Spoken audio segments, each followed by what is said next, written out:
It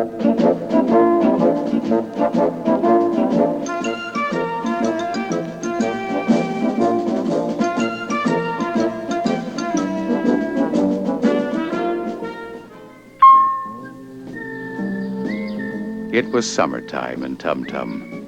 Strawberry vines ran through the garden. Butterflies danced with the flowers. Small fluffy clouds floated like kites in the sky. Inside the royal castle, Prince Hubert was exploring, which was exactly what he liked to do best. In fact, he had just found a wonderful new place to explore, right in the center of the royal kitchen. Wow-wee! This is fun! Why, Prince Hubert, you can't do that. It's against the rules. And suddenly, instead of being where he wanted to be, Prince Hubert was right where he didn't want to be at all, caught by the corner of his bright red coat.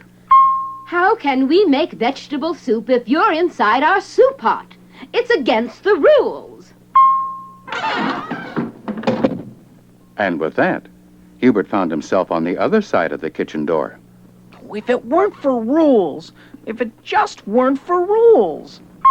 With his fingers in a fist and his eyes tight shut, Hubert raced up the hall, out the door, and right smack into the Lollipop Dragon. Oh, Lollipop, am I glad to see you. For in all of Tum Tum, there was no one Prince Hubert loved more than the Lollipop Dragon, his very favorite friend.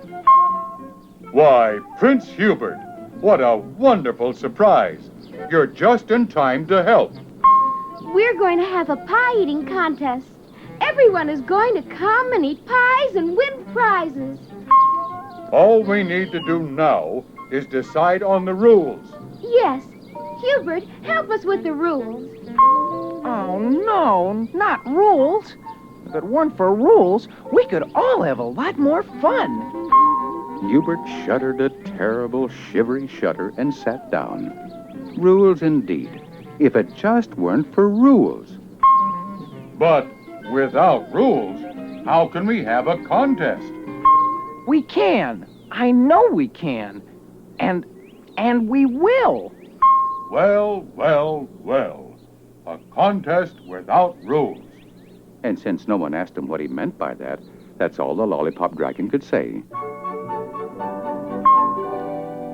On the day of the contest, all the pie eaters of Tum Tum came to the castle with their pies. There were great big pies and itty-bitty pies. There were round pies and square pies and even a crazy-daisy upside-down pie. Lollipop, if all the pies are different shapes and sizes, how are we going to tell who eats the most? Well, now, let's see. One of my great big pies is about as much as 17 of these medium-sized pies. And 6 of those medium-sized pies are about as much as 18 of these itty-bitty pies. Which means that 51 of those itty-bitty pies are about as much as... Oh, Lollipop, this is all mixed up. We should have a rule about all pies being the same size. And although Hubert didn't say a word, he was thinking the very same thing. Excuse me, please, but I'd like you to meet Razzle Dazzle. Razzle Dazzle is a pie eater. She's going to help me eat my pies. Help you? But you're supposed to eat the pies all by yourself. That's why you're here, to eat as much pie as you can, all by yourself. Golly, I'm sorry. I didn't know that. It's sort of hard to know how things are supposed to be when there aren't any rules to tell you. And although Hubert didn't say a word, he was thinking the very same thing. Just then, they heard a sound which they shouldn't have heard at all. Hey, you can't do that. It isn't fair. The contest doesn't start until all the pie eaters are ready to begin eating. I'm ready, and I'm beginning. There aren't any rules against it, are there? No, there aren't, because there aren't any rules. But I sure wish there were, and I'll tell you why. But before Hubert could explain, A great shower of syrupy blueberries went lickety-splickety-splat all over him. It came from Sally Sue's special pie-eating machine, which didn't work very well at all. Instead of slurping up pies, it was spurting them out. Great fountains of chocolate and whipped cream and raspberry and rhubarb went everywhere. What a sight to see. At that very moment, the king appeared. What's all this noise? What are you people doing? And with one sloshy, slippery step, the king slid all the way down the hill.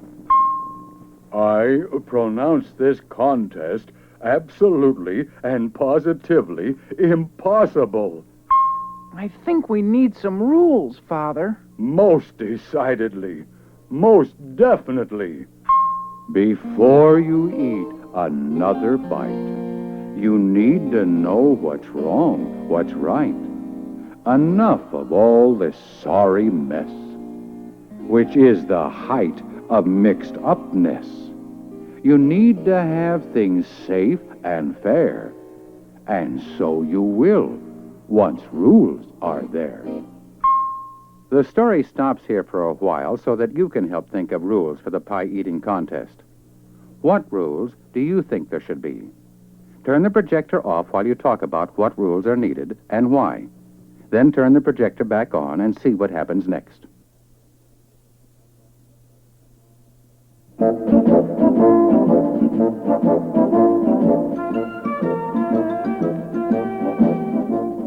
Well, first of all, nobody can start eating until I whistle. And second of all pies must be the same size. I think medium-sized pies would be best. And remember, we must all eat our pies all by ourselves. When I ring this bell, everybody must stop. Whoever has eaten the most pies will be named the Great Pie Eater of Tum Tum. When everyone was ready, the great pie-eating contest began all over again. Only this time, there was no shouting and no shoving, and no great splashes of strawberry flying through the air. There was only the sound of crunches and lunches and munches, which is just how a pie-eating contest should be. When it was over, the Lollipop Dragon had eaten 171 medium-sized pumpkin pies, which everyone agreed made him the greatest pie eater in all of Tum Tum. What fun we had! And our rules helped it happen. You're right. Rules are like friends.